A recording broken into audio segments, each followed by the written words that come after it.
Aliansi Penyelamat Konstitusi. Kita di sini dari berbagai macam organisasi masyarakat yang peduli terhadap kelangsungan demokrasi Indonesia. Kita ke sini menuntut DKPP agar memecat seluruh anggota KPU karena kita menduga telah melanggar kode etik. Jadi kawan-kawan, kita ke dalam tadi sudah ada tim pengacara kita, kuasa hukum kita yang melaporkan dengan berikut 2 saksi dan 2 pelapor prinsipal. Apa yang kita tuntut? Yang kita tuntut adalah agar DKPP, Dewan Kehormatan Penyelenggara Pemilu, memecat seluruh anggota KPU karena melanggar kode etik. Yang kedua, tuntutan kita menuntut seluruh aparatur negara agar netral, bersikap netral, tidak memihak ke salah satu calon dalam kontestasi ini. Ketiga, kita menuntut agar pemilu ini bersih, jujur, dan adil tanpa kecurangan. Silakan, Pak Parto, ada yang mau ditambahkan? Baik, sedikit kami tambahkan ya. Kami di sini adalah gabungan daripada elemen seluruh masyarakat. Ya, kami bukan menyatakan ini masalah kepada calon yang kami dukung. Tidak. Ini kami sampaikan kepada seluruh masyarakat Indonesia agar mendengar hati nurani kami. Bahwasannya negara ini sedang terganggu. Yang mengganggunya siapa? Yang berkuasa. Maka kedaulatan rakyat harus dikembalikan. Kita akan menuntut rakyat Indonesia untuk mengembalikan kedaulatan rakyat agar negara ini tidak dibawa kepada mundur kembali kepada neo-orba.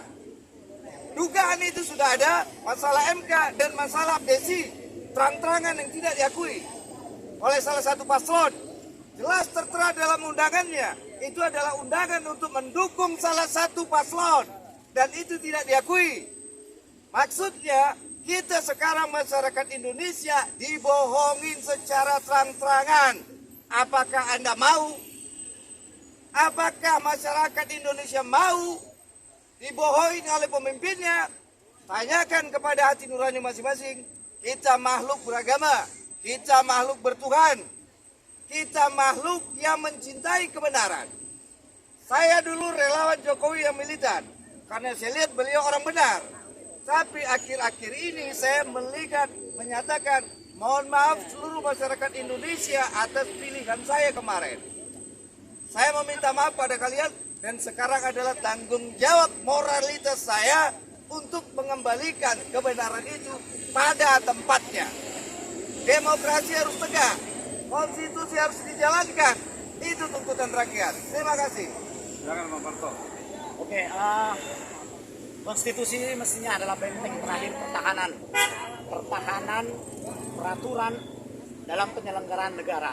Dalam semua aspek konstitusi harusnya menjadi benteng terakhir. Namun konstitusi ini telah dinistakan oleh rezim Jokowi dalam upaya untuk meneruskan kekuasaan dengan mewariskan kekuasaan kepada anaknya.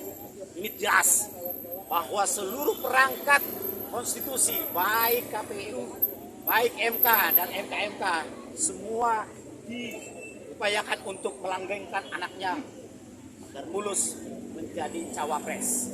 Ini jelas fakta yang terang benderang kita lihat.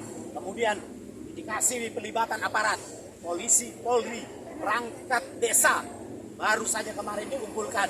Ini jelas-jelas adalah upaya yang terang benderang untuk melanggengkan kekuasaan, meneruskan kekuasaan yang ditutupkan pada Prabowo dan Gibran. Selain persoalan konstitusi yang dinistakan di mana melukai semangat reformasi 98 yang disuarakan oleh kawan-kawan, ternyata hari ini dilukai oleh rezim Jokowi sendiri. Jokowi yang dulu dianggap sebagai tokoh yang lahir dari rahim reformasi, ternyata justru yang paling menista demokrasi hari ini.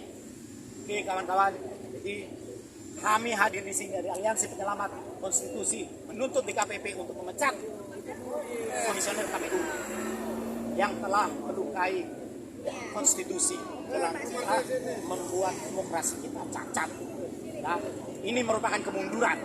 Dan kita juga khawatir bahwa Prabowo yang sudah kalah berkali-kali didukung kembali, ini menjadi persoalan bangsa, di mana moral kita ketika Prabowo yang juga terindikasi terlibat dalam pelanggaran HAM malah didukung oleh Jokowi.